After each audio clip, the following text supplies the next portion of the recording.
জীবন মৃত্যুর সন্ধিক্ষণে দেশের আলোচিত নারী উদ্যোক্তা রুবায়েত ফাতেমা তনির স্বামী সাদাত হোসেন তাকে উন্নত চিকিৎসার জন্য থাইল্যান্ডের ব্যাংককে নেওয়া হয়েছে।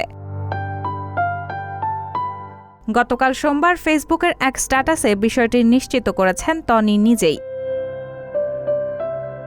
আবেগঘন ওই স্ট্যাটাসে তিনি লেখেন, জীবনের সবথেকে কঠিন সময় পার করছি। আমি কোনোভাবেই তাকে হারাতে চাই না। সবকিছু অনিশ্চিত জেনেও আল্লাহর বিশেষ কোনো রহমতের আশায় অনেক কষ্ট করে আজকে সিঙ্গাপুর থেকে এয়ার অ্যাম্বুলেন্স বাংলাদেশে আনিয়ে তারপর ব্যাংকক নিয়ে আসছি।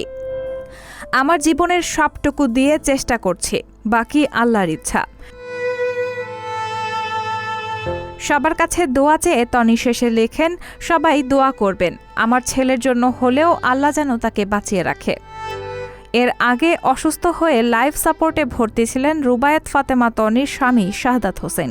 রায়হানা মুন, সবার কথা।